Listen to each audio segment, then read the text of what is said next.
Nasubiye kubaramutsa no kubaha ikaze banywanyi bacu mubana natwe mu makuru n'ibiganiro twama tubashitsako. N'umwanya nanone tugira tugaruke kuri amwe mu makuru ariko aravugwa ngaha mu gihugu cacu c'u Burundi. Murazi ko tuba turiko turakora amatohoza kuba biriko biravugwa cane cane muri politike vy'agateka kazina muntu n'inkuru ziba ziriko ziravugwa mu mutekano. Ivyo vyose tukabibashitsa ko twifashishije umugwi w'abamenyeshamakuru bakorera irya nino ngaha mu gihugu, bagatoza amakuru bakayaturungikira nanje nkayatunganya maze nkayagushitsako. Amakuru yihuta cane ava muri leta turaza kugaruka kuvyihuta bidushikiye kano kanya, ariko tuze no kuraba ibindi bivugwa mu birabana n'umutekano. Amakuru yo kwizera adushikira tuyatangurire nanone ku makuru ariko aravugwa mu bihangange muri leta. Ivyo bihangange bikaba biriko biragaruka ko cane ngaha mu gihugu cacu c'u Burundi, ndetse uko kutumvikana hagati yavyo no kwikekana ndetse no kuhinyanyuzanya mu birabana n'ingingo umwe afata, vyose biriko biravugwa kandi bishobora guteza ikibazo gihambaye mu gihugu.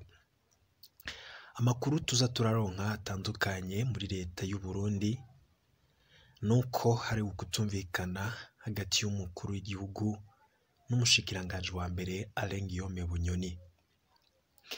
Biravugwa ko abantu bamaze imisi barafatwa mu rudandazwa rw'amagendo bitwaza ko bakorana na Bunyoni. Twarababwiye kandi amakuru aheruka kuvugwa ko barya bigeme n'abakenyezi bafashwe bagiye kudandazwa mu bihugu vy'amakungu. Hari bamwe mu bategetsi binyegeje inyuma y'uwo mugambi, kandi bakaba hari n'amafaranga bakuramwo, gutyo rero urudandazwa rukaba rudashobora kubura gukorwa kuko harimo bamwe mu bategetsi bavyinyegeje inyuma. Hari amakuru kandi adushikira atubwira ko inyuma yaho abantu bamaze iminsi bafatwa mu rudandazwa rw'amagendo bitwaza ko bakorana n'umushikiranganji wa mbere Alain Guillaume Bunyoni, ivyo biriko biratuma umugambi umukuru w'igihugu cacu Evariste Ndayishimiye afise wo kurwanya ibiturire ndetse udakunda. Mu gihe rero abadandaza b'amagendo bakorana n'abari mu nzego za leta, akaba ariko haranavugwa cane kamwana wa mama. Ikindi kandi ngo nuko hari amakuru dufise ko umukuru w'igihugu Ndayishimiye Evariste yatanze ikigongwe ku banyororo nkuko mu misi iheze twabibabwiye, ariko ikibazo gikomeye cane kiriko kiravuka nuko Bunyoni we yaciye aha itegeko umushikiranganji w'ubutungane ko atobarekura yisunze ivy'umukuru w'igihugu yamuhaye. Ayo makuru nayo ariko aravugwa cane, kandi nkuko tubibona twagiye tunababwira yuko hari bamwe bagiriwe ikigongwe n'umukuru w'igihugu, nyamara igihe cyo kubarekura akazamwo kamwana wa mama ndetse n'ivyo vyategetswe na Bunyoni bikaba biriko birateza ikibazo gihambaye. Amakuru rero yerekana ko bikomeza uko mu gihugu c'u Burundi hashobora kuba ikibazo gikomeye muri leta, ndetse hataraboneka gushikana n'ubu utwara igihugu, kuko bamwe bavuga ko Bunyoni yoba ari watwaye, nubwo Ndayishimiye yitirirwa ko ariwe mukuru w'igihugu, ariko mu ngingo n'ivyemezo bikomeye bifatwa Bunyoni niwe afise ikibanza gikomeye mu birabana no gufata ingingo no gutanga amategeko mu gihugu, kuko hari n'ivyo ngo umukuru w'igihugu ariko arafata ko ingingo Bunyoni we akavyanka. Ikindi kandi ari umukuru w'igihugu Ndayishimiye Evariste yatowe imyaka 7, ariko umushikiranganji we ashobora gukurwa mu mabanga igihe cose bikenewe. Hari amakuru dufise rero yuko kuba hari bamwe mu bategetsi bakorana na Ndayishimiye n'abashikiranganji bariko baramubangamira cane. Ibi bishobora gutuma wa mugambi wa Ndayishimiye ariko arategura wo gukura mu mabanga bamwe mu bategetsi bivugwa ko babangamiye cane intwaro yiwe, bishobora gutangurira ku bashikiranganji, hakaba hariko haragaruka ko cane Bunyoni ashobora gukurwa mu mabanga, ariko abandi bakavuga ko Bunyoni akuwe mu mabanga canke akabogozwa bishobora guteza ikibazo gihambaye ngaha mu Burundi, ndetse bamwe bakavuga yuko gushika ubu ngubu leta yacitsemwo ibice bibiri, abashigikiye Bunyoni n'abashigikiye Ndayishimiye. Gutyo rero haba uguhangana gukomeye, ndetse bikavugwa yuko Bunyoni yoca agira umugwi w'abantu bakomeye barimwo abasirikare n'abapolisi bamushigikiye, bishobora gutuma Ndayishimiye nawe gutwara igihugu bimubera ingorane ikomeye cane mu gihe haba hari abariko baramugwanya. Amakuru rero atwereka neza yuko ivyo vyose biriko biravugwa, biriko birategwa nuko buri umwe ariko arashira imbere inyungu ziwe.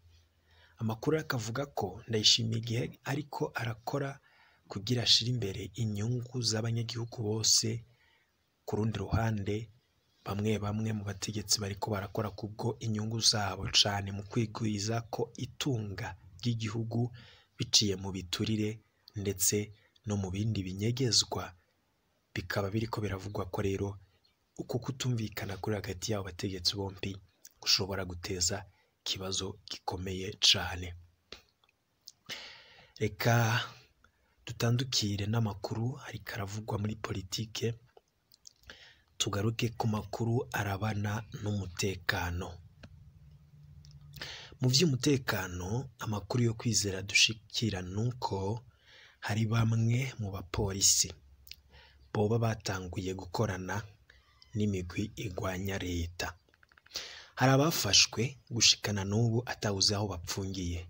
Abo bafashwe bakaba barimwo abapolisi n'abandi bantu bafashwe bivugwa yuko ngo bariko baraha amakuru imigwi igwanya leta iri mu gihugu ca Kongo.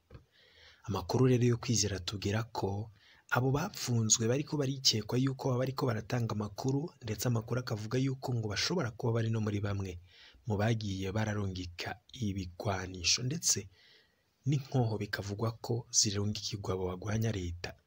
Twarababwiye ko vyatanguriye mu gisirikare none vyashitse no mu gipolisi.